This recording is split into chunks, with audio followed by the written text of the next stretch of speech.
Salut tout le monde, aujourd'hui je vous propose un nouvel exercice, donc un exo de colle sur les polynômes assez difficile qui se propose de prouver un théorème appelé le théorème d'Enestrom-Kakeya. Je pense que je ne l'ai pas bien prononcé, mais on va faire comme si c'était le cas. Donc je vous laisse mettre la vidéo sur pause, essayez de chercher l'exercice par vous-même comme d'habitude. Moi je vais vous donner des indications pour vous débloquer si jamais vous êtes bloqué. Et je vais passer à la correction, mais avant cela, n'hésitez pas à lâcher un petit like et à vous abonner si vous pensez que ces vidéos peuvent vous être utiles. Allez, donc je vous propose de traiter ces indications. Donc la première question, on va devoir utiliser des arguments d'analyse, c'est-à-dire qu'il va falloir faire une étude de fonction. Plus précisément, il va falloir considérer la fonction qui a x associe moins p de x sur x puissance n, donc fonction définie sur r plus étoile naturellement. Et il va falloir utiliser le théorème des valeurs intermédiaires pour regarder les limites de p en 0 et en plus infini, ça pourra vous aider. Il faut montrer que la racine est simple. Si alpha est strictement positif, annule f, montrer que p' de alpha ne peut pas être nul. Deuxième question, il va falloir raisonner par l'absurde en considérant une racine mu strictement négative, telle que la valeur absolue de mu soit supérieure à alpha. Obtenir une contradiction à partir de p de la valeur absolue de mu. Montrer que p de valeur absolue de mu est supérieur strictement à 0, mais aussi inférieur ou égal à 0, ce qui est évidemment absurde. Pour la première inégalité, il va falloir utiliser la fonction de la première question. Il va falloir aussi se rappeler que la fonction est décroissante sur r plus étoile, et on peut appliquer f à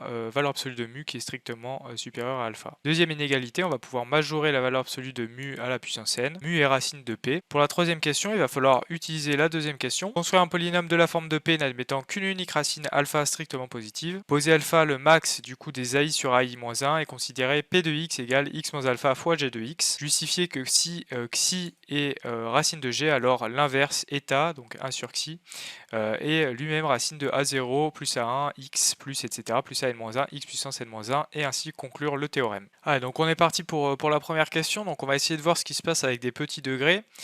Donc si n égale 1, c'est-à-dire si le degré de n vaut 1, eh bien on va avoir un polynôme de la forme x moins b1. Effectivement, la seule racine c'est alpha égale b1 qui est strictement positif puisque supérieur ou égal à 0 est non nul par hypothèse. Maintenant, si n égale 2, bah, p de x, ça va être x carré moins b1 x moins b0. On pose delta le discriminant, donc b carré moins 4ac. Ici, ça va faire b1 au carré plus 4b0, qui est strictement positif, puisque bah, les deux termes sont positifs, et l'un au moins est non nul, par hypothèse. Et donc, on déduit que l'une des racines, c'est b1 plus racine de delta sur 2a. Donc, a valant 1, c'est sur 2.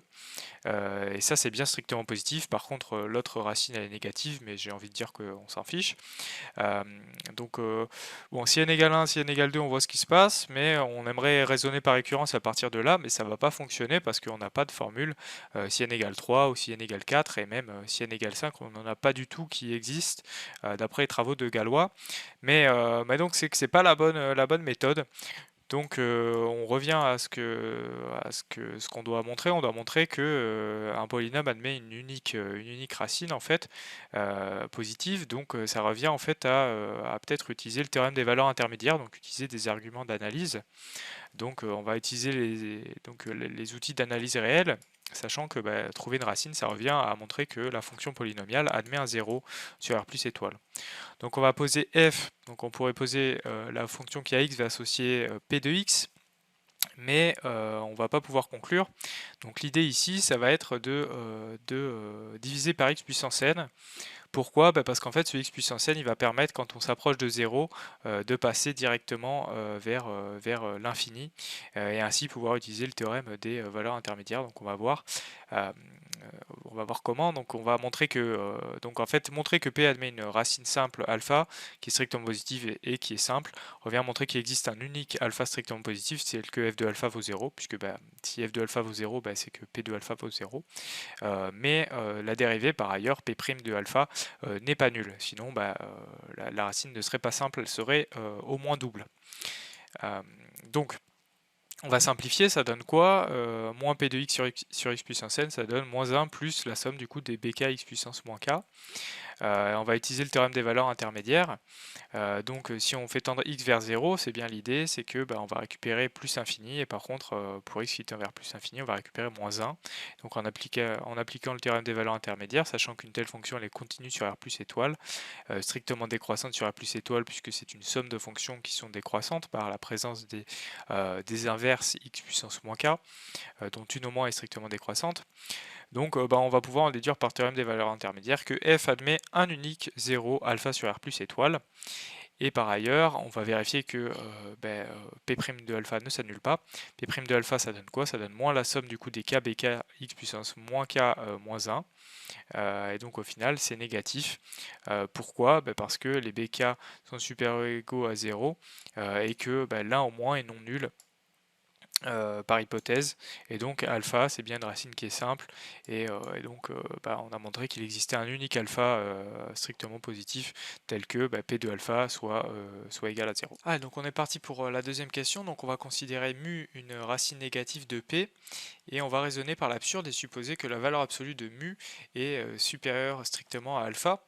Donc comme f elle est strictement décroissante, eh bien on peut appliquer f et obtenir que f de la valeur absolue de mu est inférieur strictement à f de alpha.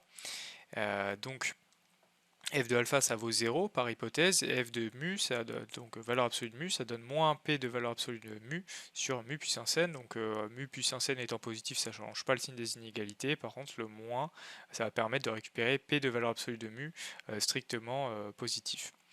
Et par ailleurs, mu c'est une racine de p, donc p de mu égale 0, c'est-à-dire que mu puissance n c'est la somme du coup des bk mu puissance n moins k, et on va utiliser l'inégalité triangulaire pour estimer valeur absolue de mu à la puissance n.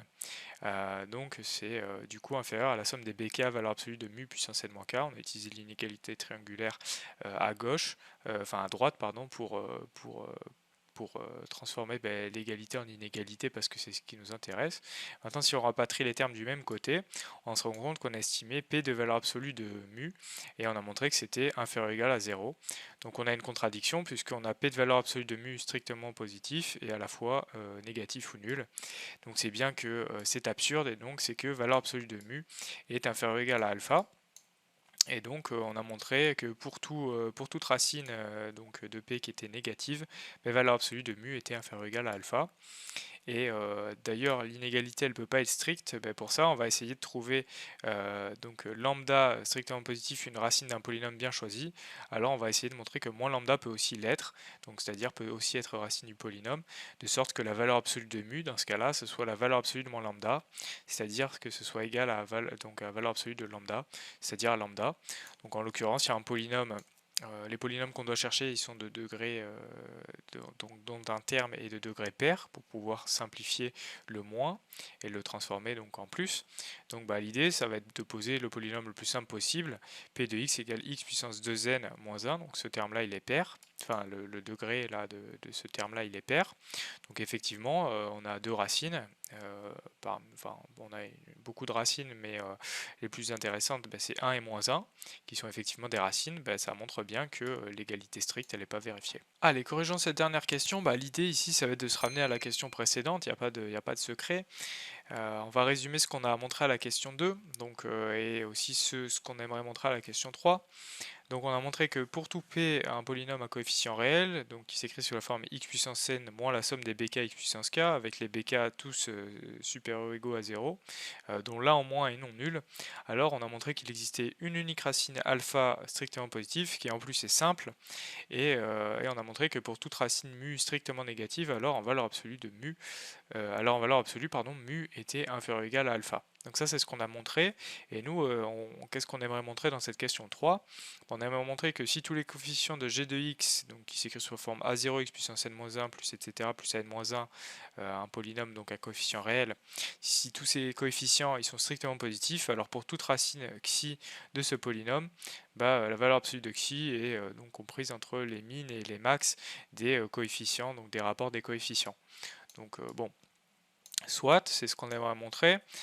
Tout ça, au vu du résultat qu'on aimerait montrer, on avait fortement envie de poser.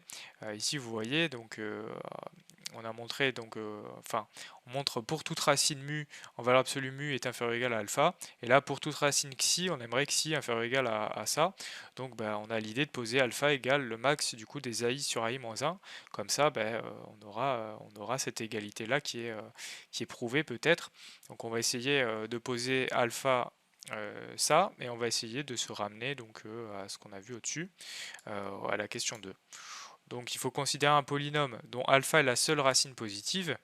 Donc il n'y a pas 36 000 choix. Le choix le plus simple, ça va être de poser p de x égale x moins alpha fois g de x. Donc ok. Donc p de x égale x moins alpha fois g de x.